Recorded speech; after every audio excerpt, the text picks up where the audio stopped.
Addiction never affects just the addict. It affects all of us. Recovering from addiction and alcoholism is also a life-changing battle for families dealing with a loved one's addiction. Numerous programs support addicts as they reclaim their lives, while their families face their own challenges without the same guidance. You're listening to Voices in Courage with KL Wells, where we transform the lives of the families and loved ones of addicts and alcoholics from surviving to thriving in the midst of chaos. Tune in as we highlight vulnerable stories of families who have addicted relatives and friends and learn how they have dealt with the challenges of isolation, desperation, and shame. If you are seeking ways to live your best life, then we welcome you into this safe space. Be a part of change today with your host, KL Wells.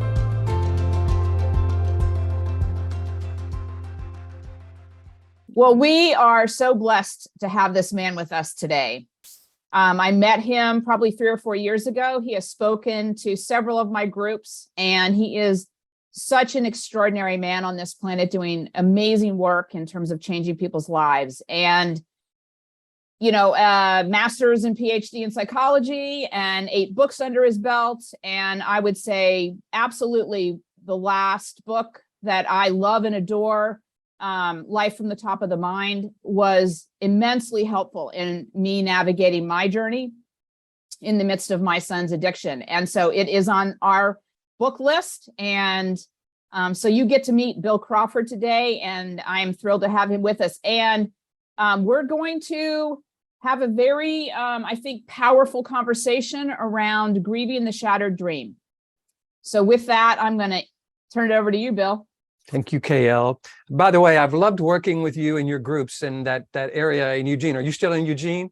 Yes, absolutely. Okay, yeah. Mm-hmm. Great area, the company, country, wonderful people there. So every time you've had me there has been a real pleasure. Thank you for that opportunity. And Absolutely. The whole thing around grieving, especially as I started doing it with Vistage, was basically, I think, because you called Vistage and went, hey, do we have anybody that does grieving stuff? And so I've done now 2 or 3 or 4 of these, and they're very powerful and a lot of fun. It seems to be really meaningful. Absolutely. I mean, our culture does such a poor job of this. And the fact that you and I had a conversation around grieving, and then I realized, and then in that conversation, found out that you're an expert in this arena. I'm like, okay, you need to be talking about that within the Vistage community too. So anyway, I'm thrilled that that's happened, and I'm thrilled that you're able to bring that to our community today. Thanks. And you know, the way that I became an expert, the way you become an expert at anything is you get thrown into the fire, right? So yes. When I was around 21, I was an only child, and my mom and dad died of cancer within around 6 months of each other when I was around 21. And so I was from East Texas. I didn't know anything about emotion. I didn't know anything about grieving. And being a guy, it just totally freaked me out. I just shut down, put all the walls up, and decided I'm not going to feel anything negative for the rest of my life. And unfortunately, I stayed in that kind of shut down mode for about 10 years because I was so afraid of touching that pain, afraid of getting overwhelmed by it. Until I got into a counseling program at the University of Houston, where they're smart enough to make you deal with your own stuff before they let you loose on the public. Smart. Exactly. So we were sitting around talking about our life, and I said, yeah, well, you know, my mom and dad died of cancer when I was around 21, but you know, I'm okay.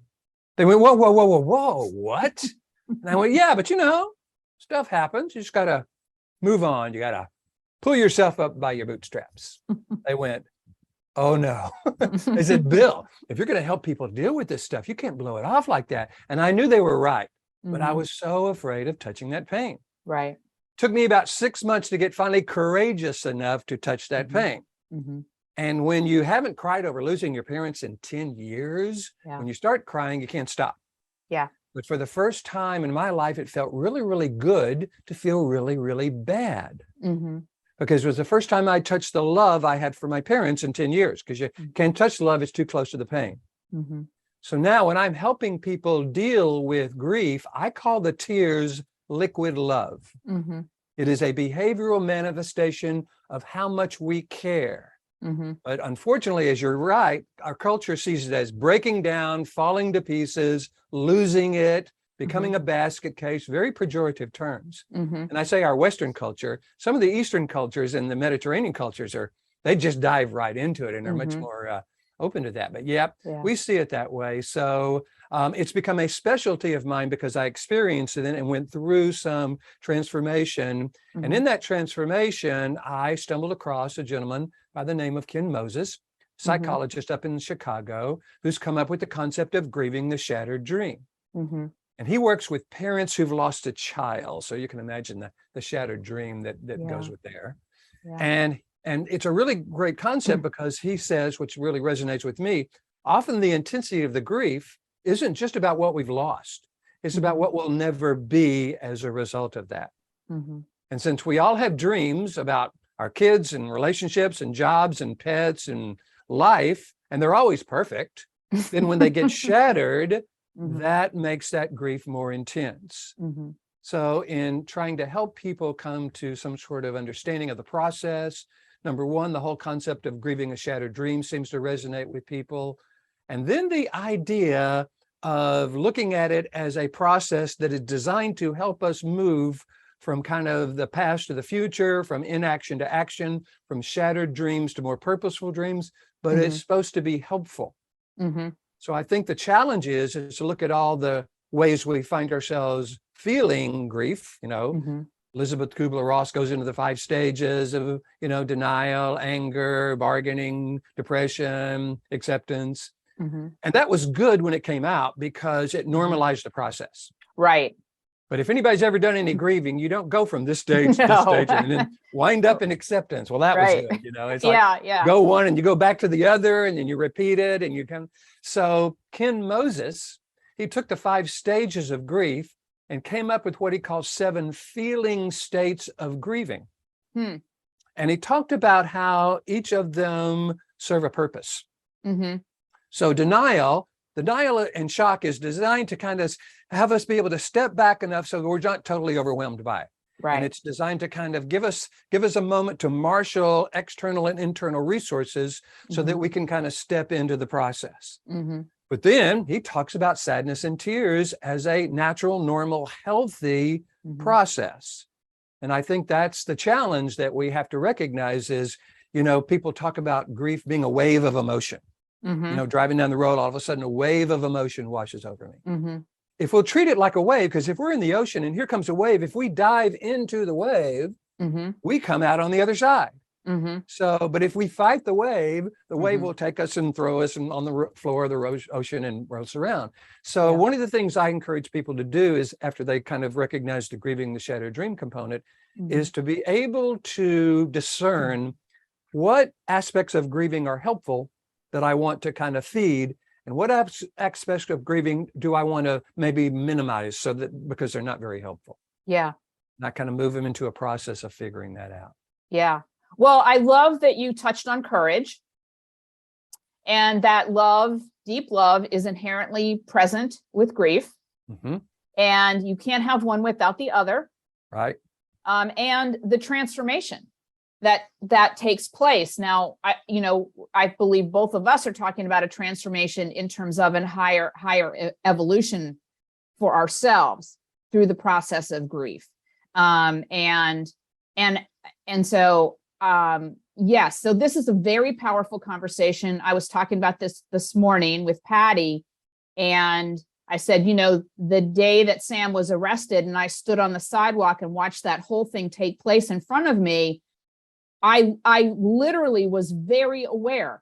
Every dream I had for him shattered right on that road right then and there and that Yeah. sidewalk. And so to be touching this through your lens, that I completely admire and believe, in your words, and also know for our audience that your dad was a recovering alcoholic. And Yep. so Bill just doesn't come to this through the looking glass, so to speak, of his own grief, but he comes through it through also AA. Yeah. I was an AA baby. My mom and dad were married 25 years before I was born, and I was their only child. So my dad got sober 3 years before I was born. So I was kind of born into an AA family. You know, they took me to meetings and I just kind of played around while they'd talk to people, and people would come over to the house and spill their guts. So that whole transformational culture was really a big part of my growing up. Of course, you don't know it when you're growing up. You just think that's the way it's supposed to be, and everybody's that way. Right. But it has served me well after that, because there's some grieving you got to do when you're kind of coming, recognizing, have the courage to kind of look at how you have found yourself dealing with your life. Yes. Frankly, that one of the things I love about grieving is that there's only one person on the planet that we will never leave and will never leave us, and that's us. So the loss is such a huge part of life, but we don't get any kind of training or any good modeling about how to deal with it. Right. And so that's why I love the idea of, my life from the top of the mind model talks about coming from what I call the discerning brain, the clear, confident, creative brain versus this old reactive brain, which is that lower brain. And so one of the things that I help people do is get there's a model that I have that actually shifts people to the discerning brain so they can look at their experiences of grieving and say, okay, this is helpful. This I want to go through. This is meaningful. This, not so much. It's normal, it's natural, but it's not helpful. So I want to be able to minimize that while I maximize the helpful part. Yes, absolutely. And I mean, there's so many stories, and particularly right now, we're just in this pandemic of addiction. Yeah. And so there's, people dying, and there's people waking up to the fact that their spouse or their child or their aunt or uncle or a friend is, drowning themselves in alcohol or medications. And now what? And the first general reaction is you go into crisis mode and you're in your brainstem. And so if you could, speak to, because this was super powerful for me, was to understand how my brain was working and that I was at choice. And that choice, those choices give us agency again. When we are in the washing machine of desperation and hopelessness and all that swirls around, learning this for the first time, or even over months and years, there are people who just stay in that washing machine, not knowing they have a choice. Right. Exactly.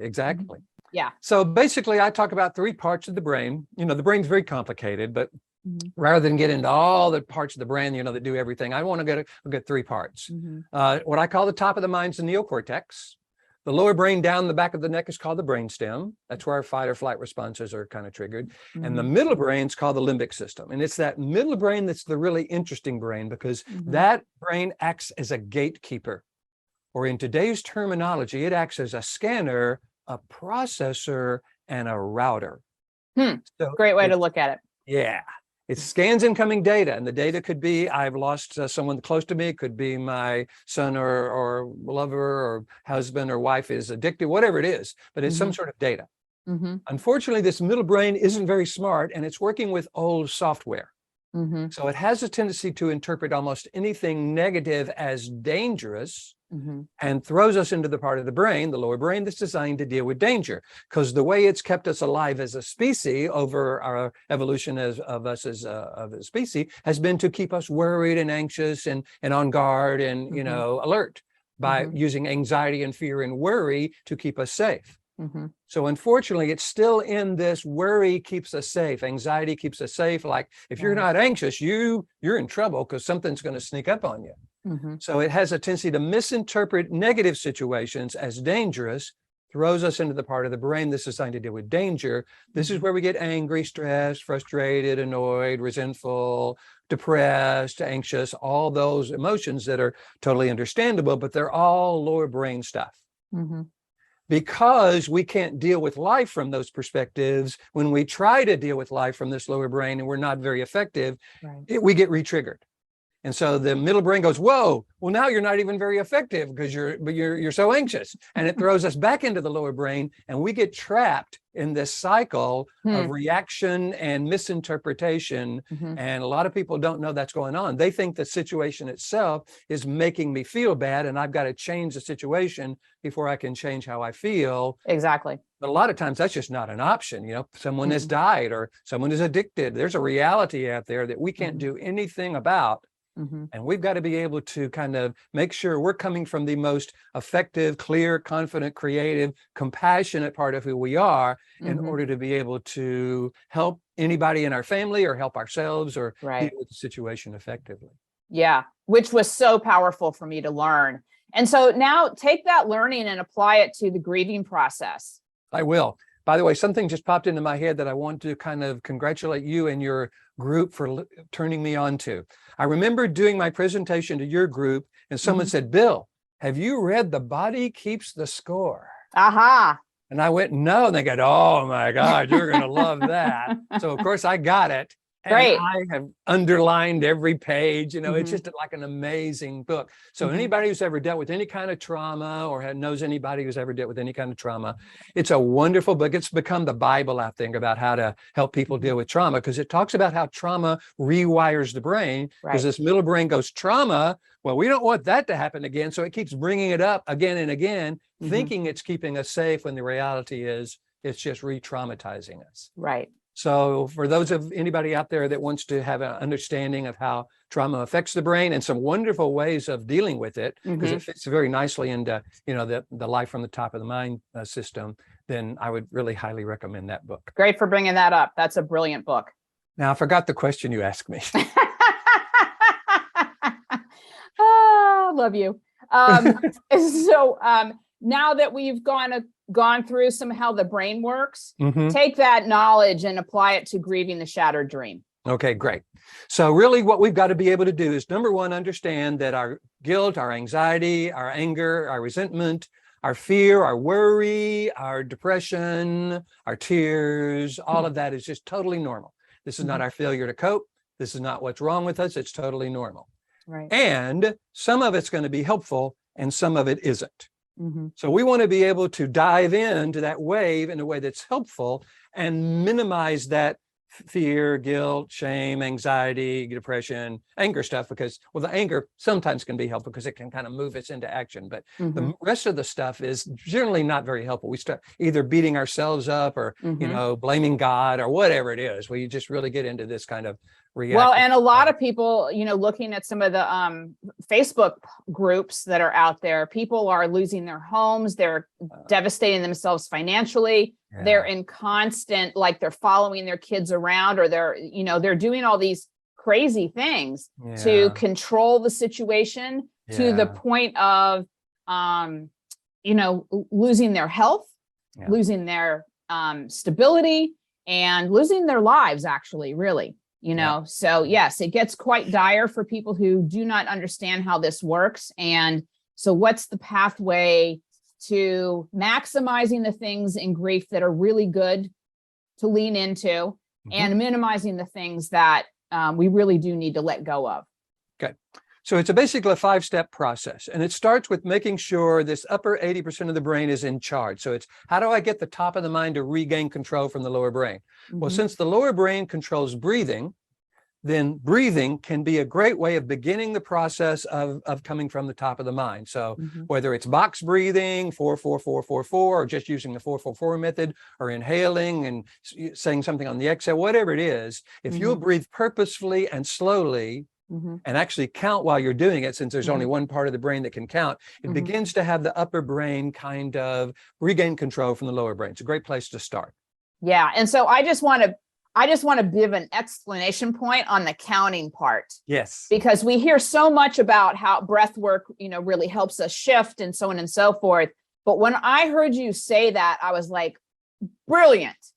And I talk about that all the time, is our brain stems do not count. Nope. And so if we're counting, we're up here. That's right. And that is a really quick way to make that shift. So I thank you so much for that. And I wanted to put an exclamation point on that. So make sure people hear that today. Yeah. So my method is, I mean, it's not my method. It's a method called the 4-4-4 method. You basically inhale for a count of 4, hold it for a count of 4, exhale for a count of 4. So you're counting while you're doing it. I like to tick something off of my fingers because that requires this part of the brain to be in charge. So my goal, whenever I'm wanting to be in the discerning brain, into the clear, confident, creative, compassionate part of who I am, so I can make a conscious, purposeful decision about what I feed and what I change, is the breathing. Then the second step in the model is to relax into the feeling. So whatever it is, just relax into it. If it's anger, relax into it. That way we're not fighting it anymore. Right. Okay. Right. If it's anxiety, if it's worry, whatever it is, don't fight it, just relax into it. And if it's tears and sadness, again, relax into it. That can be the liquid love part. You know, it can be something that says something about us. So we breathe, we relax, and then we ask 2 questions. One is how I'm feeling and reacting right now. Is that making the statement I want to make about who I am? So for example, say that again, Bill. Say that Okay. again. That's Yeah. just such a great question. Thank you. So is how I'm feeling right now, how I'm reacting, is that how I want to define myself? Is that the statement I want to make about who I am? So if I lose something or someone meaningful and I find myself having tears and sadness about that, that's exactly how I want to feel. I don't want to be someone that goes, yeah, who cares next? You know, that kind of stuff. I want to feel that sadness. So now the sadness and the tears, the liquid love, becomes a statement of who I am that I can be proud of. Yeah. So the denial gives me an opportunity to step back and not deal with stuff. So that's also a really helpful stage or phase if you need it. The sadness is liquid love. It's something to be proud of. That word of proud of is something that most people don't think about when they're grieving. You know, grieving, proud of. But that's what I felt when I finally felt sad enough about my family, my dad and mom, to cry about it. It's just like, okay, Bill, finally you're kind of feeling these feelings. And that's where I felt I connected with the love that I had for them. Right. So is this the statement I want to make about who I am? Because what? Worry, anxiety, fear, resentment, guilt, shame? Probably not. So it gives us a way of discerning between the helpful and the non-helpful. And the second one is, okay, would I teach or recommend this way of being to my child, my children, or someone I love? Okay, say it again. Yes. So it's, how is I myself feeling? All right, I relax into it. Is it making the statement I want to make about who I am? Would I teach or recommend this way of being to my child, my children, or someone I love? Yeah. So if my kids were dealing with a loss of something, maybe a loss of relationship or a loved one or whatever, and they came to me and said, boy, I just feel like crying, I'd go, hey, come here. And I would recommend that. Or if they said, you know, I just can't deal with it right now, I just need to almost pretend it doesn't happen, I go, that's a very helpful part of grieving, to kind of step back far enough to where you're not overwhelmed by it. So stay, you know, do that. So those 2 I would feed, because number 1, it makes the statement I want to make about who I am, and it's what I would recommend to someone I love. But again, guilt, shame, anxiety, worry, fear, even anger to some degree. The only way anger is helpful is when it moves us from depression to action, because anger is a more powerful emotion than depression. So if you're choosing between anger and depression, at least initially, anger is a better choice because it's got some energy and movement to it. Yeah. But you don't want to stay there very long. You just want to use it to move from that depression, anxiety component into that. Yeah. So you're actually using the emotion as a catalyst for action. That's right. That's right. Okay. Yeah, that's how anger serves the process. As long as you don't just stay there and just stay angry for the entire time, because it's designed to move us from action to inaction. I mean, from inaction to action, from the past to the future. Yeah. Right. So there's breathing, there's relaxing, there's asking these questions.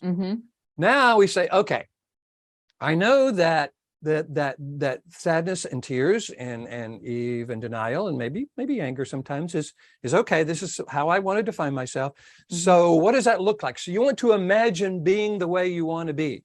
Because the brain does not know the difference between a real and an imagined event. So when you imagine feeling sad, the brain and the body will feel sad. When you imagine feeling angry, the brain and the body will feel angry. Mhm. So what we want to do is to make sure that we are actually imagining the way we want to be, because just deciding how I want to be is a decision, but imagining that actually has the brain and the body connecting in a way where you are chemically changing the brain and the body. Mhm. When we get stuck in the lower brain, we're triggering adrenaline, noradrenaline, and cortisol. Those are the Mhm. fight or flight chemicals. When we're in the upper brain, we're triggering serotonin and endorphins, Mhm. chemicals that help us feel better and think clear. And feel Mhm. better doesn't mean feel good necessarily. It just means feel better, like Mhm. feel sad or Mhm. feel the way we want to feel. Yeah, and So I we think imagine that's being that way. Go. yeah, and that's such a great distinction too, that our brain doesn't know if we're actually in it or not. That's right.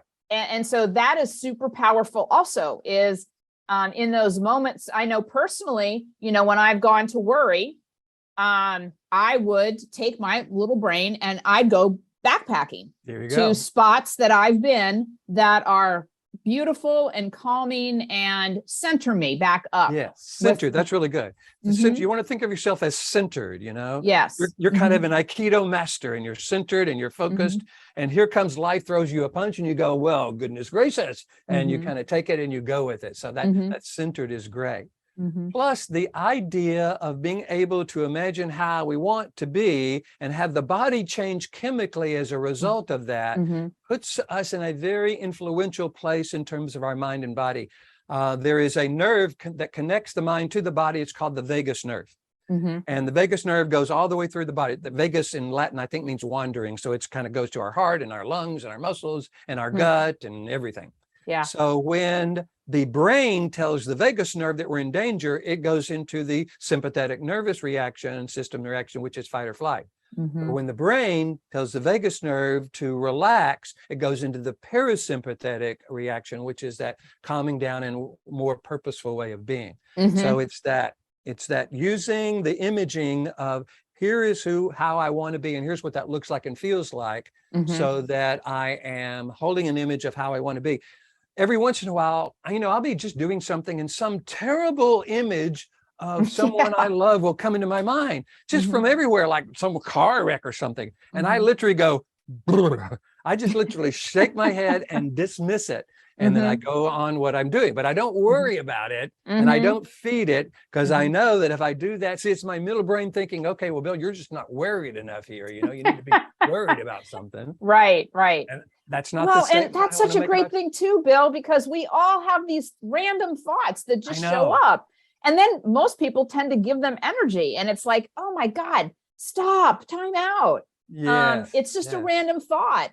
Or it's something you've watched on TV or a movie or all that other crap that's out there. Yes. Um, and Yeah, so what we feed ourselves, super, super important. it is. And I know that's been part of my coping mechanism through this whole thing is, I don't watch the news anymore. I see headlines. I rely on people to tell me stuff that's really important. I don't watch Murder and Mayhem. Mhm. I don't watch anything that takes me out of who I intend to be, which is really, truly an expression of calm and Mhm. centeredness and love. Mhm. Mhm. And that's Mhm. who Yeah. I want to be in the world. Yeah, we got to be careful because media and politics have determined and Mhm. discovered that if Mhm. they can trigger our middle brain, they've Mhm. got us. Mhm. So either they've got us to vote a certain way or they've got us to buy certain products. But Mhm. that's their goal, is to sell certain products and get us to vote. So Mhm. they'll, and they Mhm. think that, that it's generally not malicious for the most part. They're not, well, some of them can be weird, but Some of them most of them are. are just wanting to think, well, if I can get you to do it, well, it's going to be good for you, so I'm Uh-huh. going to do it any way I can. But there Right. are algorithms and Facebook and all the social media that are Mhm. designed to trigger the middle brain. And certainly Mhm. you've seen all the fear and stuff going on in politics, but even, in the media, there's a phrase, it's not so much there anymore, but it used to be, it's called, if it bleeds, it leads. Correct. That is designed to capture your middle brain so that you'll stay glued, so that when they go to Mhm. commercial, they can sell you some soap. Mhm. So we want to make sure we're not giving that media the power to control us and throw us into that Mhm. lower brain. And, being very purposeful about what we watch and what we consume, what we Mhm. feed the brain, what would I recommend to someone I love, Right. can be a great way of looking at all of that. Right. And I think that for me, I have framed this in that this has been one of the great gifts out of this experience with Sam is, I'm on a journey too, and he's on a journey. And out of his journey, I have been catalyzed to do these kinds of things and to understand more about how my brain works and how all these things work so that I can take my power back. And be much more intentional and focused about how I want to act, how I want to be in the world, and all that goes with that. And particularly right now, which another reason why I think this conversation is really paramount is that we're in such a disruptive time. Yeah. I mean, everything is up. And there's more anger, and there's more accidents, and there's more killings, and there's more all the things. And I attribute that to people need to skill up. Yeah, exactly. And elevate in terms of skills and understanding and spirituality and all of the things. So, yeah. So basically, it's a 5-step model. You breathe in order to have the top of the mind kind of regain control. You relax into the emotion, whatever it is. That way you're not fighting it. You ask the question, is this the statement I want to make about who I am? Would I teach or recommend it to someone I love? The answer is no. Then you shift to, okay, then what do I want to feed? What do I want to kind of validate? Imagine being that way. And then you notice the change. Because who am I at the end of the model? Right. Plus the N, and notice, helps me spell brain, B-R-A-I-N. So I like my models to spell Brilliant. It makes it easy to remember. But it's all about understanding how the brain works and being able to influence how the brain works around a subject, around grieving, around dealing with loss and things like that. We just don't get any training around and don't get any modeling around. Right, right. And can you speak to the kind of the creation and cementing of this habit? Because that's another overriding of our brain is rewiring our neural pathways for this type of habit. Yes. So when I'm doing my presentations, we do the brain model. And I say, okay, has anybody ever gotten an email and been triggered? Well, maybe this morning. Anybody ever gotten a text message and been triggered? Anybody ever been in traffic and been triggered? Anybody ever seen anything on social media or cable news and been triggered? A voicemail and been triggered? And everybody goes, yes, yes, yes, yes, yes, yes, yes. So there's so many situations in our life that we get triggered that we could start practicing this particular model. And if we'll start practicing it, it actually begins to rewire the brain. So it starts retraining the middle brain to say, wait a minute, I can keep us safe by accessing this clear, confident, creative part of who I am versus throwing us into the all reactive brain. Because when we are practicing, we really are creating and reinforcing new neural pathways going from the middle brain to the upper brain. So what I encourage people to do is to use the brain model anytime they get triggered. Then what I encourage them to do is, there's a way of actually going into life already in the top of the mind, so you don't get triggered as much in the first place. Yes. And this way you don't have to wait until you're triggered to practice this. So I talk about waking up in the morning, and before you get out of bed, before you look at your phone, before you do anything, you say, okay, what's my highest purpose this morning? When I say highest purpose, I mean, what are the qualities or characteristics I want to bring to the morning, just the morning? I know some of the people I'm going to be dealing with, some of the situations I'm going to be in. Who do I want to be? How do I want to be? I choose 2 or 3 qualities or characteristics. Imagine going into the morning that way. And then I use the morning to practice defining who I am. So I'm actually going into the morning already clear about the qualities and characteristics I want to be able to bring to life. Doesn't mean I need to be perfect around it, but I do want to practice it as much as possible. That puts me in a more proactive versus reactive state of mind. Right. Then around lunchtime, I suggest you reboot. So you do the brain model, you say a prayer, you take a walk around the house, take a walk outside, you do some deep breathing, whatever it is you do to create a moment of clarity and ask that question, what's my highest purpose this afternoon? Just the afternoon. I know some of the people I'm going to be dealing with, the situations, who do I want to be? How do I want to be? Choose qualities or characteristics. This isn't necessarily what I want to accomplish. These are the qualities or characteristics I want to bring to life. Go into the afternoon practicing being that way. Then around lunchtime or the drive home or sometime between the afternoon and the evening, you reboot and say, okay, what's my highest purpose this evening?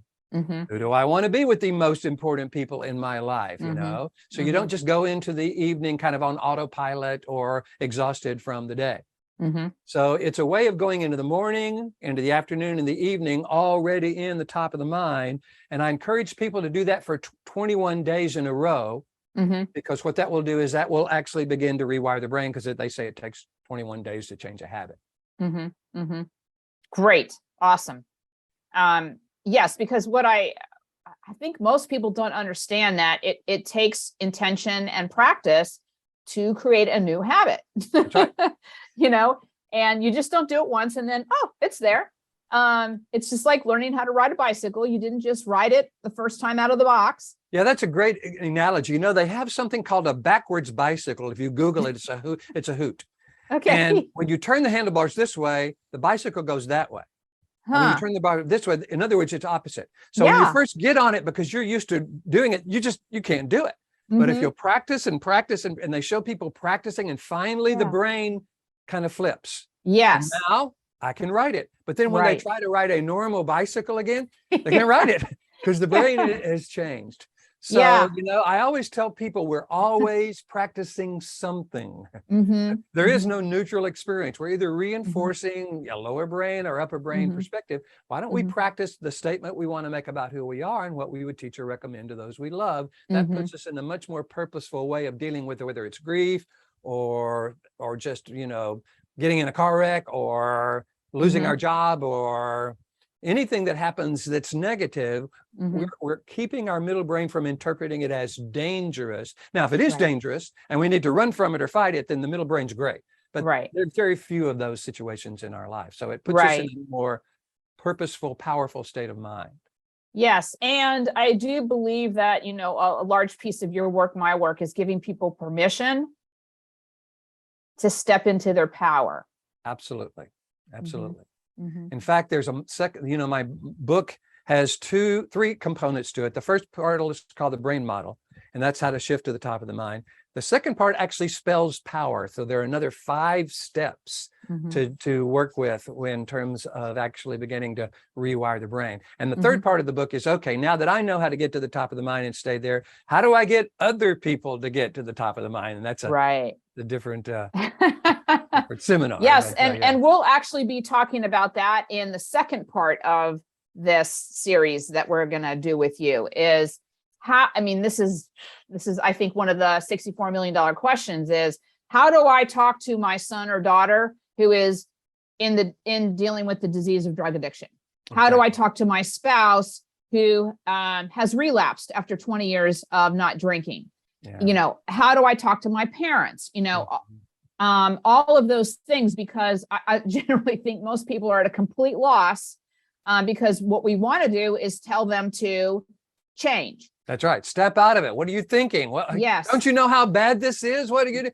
And what we're kind of in that lower brain trying to make them feel bad enough to stop the problem. But unfortunately, what that's doing is driving them deeper into that more resistant brain, which unfortunately is part of the problem in the first place. So yeah, we'll get into, there's actually a 6-step model we're going to go into about getting people to shift. And it's not only about the things we talked about here, but anytime you want to be influential with someone, the model can be helpful. Right, exactly. And geez, I just love the fact that we have you. Thank you. Yes, because I mean, so many people are not aware of the power of what we can do that takes us out of the desperation and the hopelessness and all that, you know, generally a lot of people are swirling in. And I remember distinctly, this has been several months ago. Sam has now almost 7 months clean and sober. The last relapse was fentanyl. And that was a very desperate time. And because that is just Russian roulette.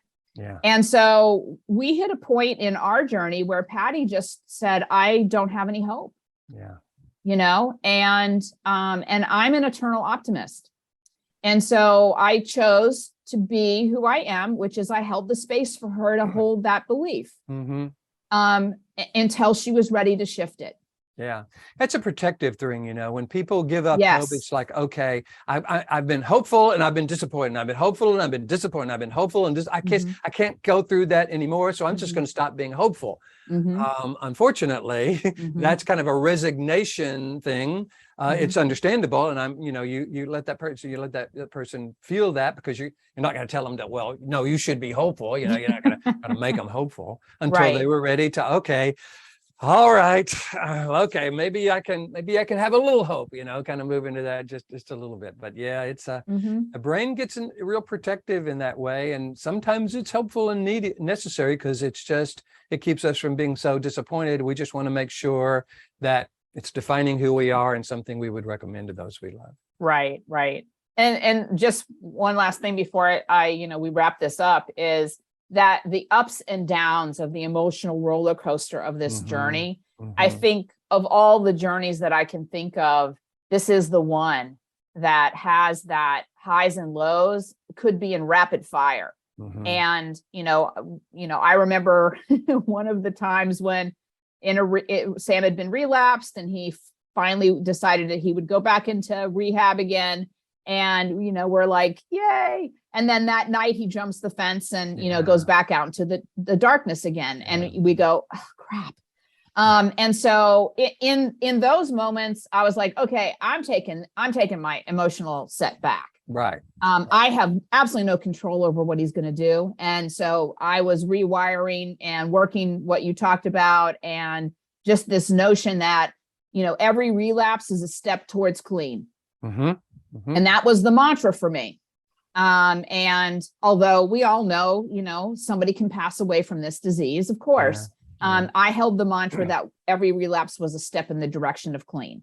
And so if you could just touch on, those highs, lows, because I'm trying to hit people kind of where they're struggling in terms of their emotional journey on this. And that is definitely one of them. Yeah. And I'm glad you brought that up, because both of you and I are pretty positive people, but we don't want to come around. You're just supposed to put a smile on your face and be really positive and just ignore any negative. Right. So that's not about it. No. It's about the fact that we feel bad for those we love because we love them. Yes. Because we care. The challenge is it puts us in a position that not only keeps us from being able to help them, if we can, but also really not able to help ourselves. So if we can look at those bad feelings and those highs and lows, they're perfectly normal. Totally normal. This is not our failure to cope. This is not what's wrong with us. It's just some of those feelings are helpful that we might want to kind of feed, and some of them are not. We want to be able to minimize those. So it's that ability to discern between the two and see our grieving as liquid love, something to be proud of, and be able to, dive into it whenever it comes, when that wave emotion comes up. Here we go. We dive into it, something to feel proud of, and really be very gentle with ourselves in the process. One of the things we want to be a little careful about, full of care, not worried, but full of care, careful, is to be careful about equating love and worry. Yes. A lot of people grow up saying, the reason I care is because I'm in love with you, because I worry because I love you.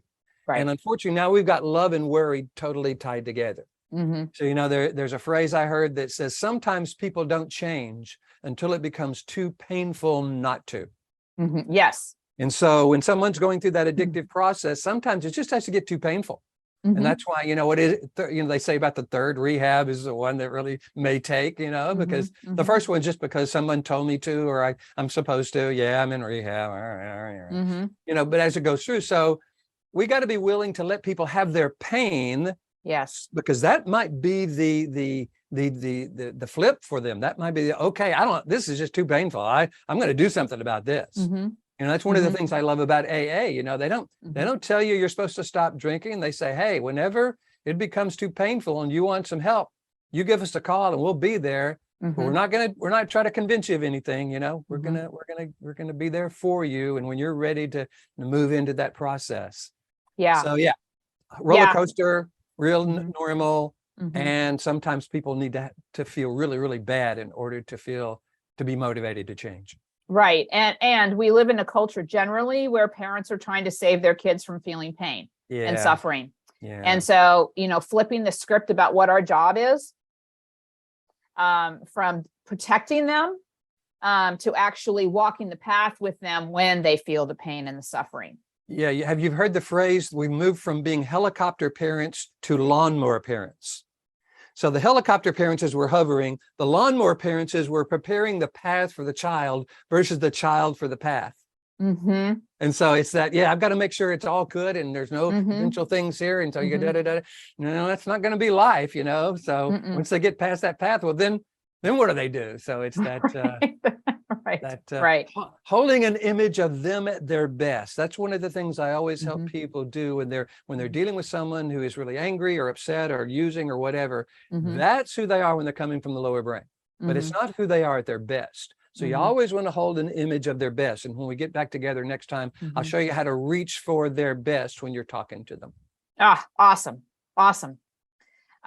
So this has been such a gift. And if you would, how can people get a hold of you? Yeah. So you can Google Bill Crawford, PhD, YouTube. That'll take you to my YouTube channel. It's got about 500 short videos on there. I've just got 1 million views. I know. I'm so excited for you. Congratulations. Yeah. So I also have a website, obviously, billcrawfordphd.com. And that'll take you to my website. So you'll see all of my presentations. You'll see my philosophy. You'll see all my products. You'll see what I do. So those two things, and you can email me from the website. So I'm real easy to get a hold of. Just Bill Crawford, PhD, and I'll come up all over the place. So, well, you are a true gift to all of us. Thank you. And I thank you so much for joining me today and for speaking to our audience. In some ways, I'm sure that this is new to them. And there will be some more new things to entertain with you in the next month or so. So thank you, Bill.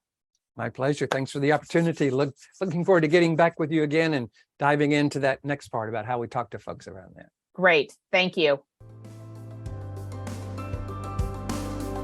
Thank you for joining us in this episode. We hope this discussion gives you the empowerment you need during these challenging times. Remember, there is always light after darkness. For more inspiring conversations like this one, subscribe to the show at voicesencourage.com/podcast. We encourage you to share with your friends and family going through similar situations so we can continue to build a strong community of hope and possibility. Start your life-changing journey today. Join our community at voicesencourage.com.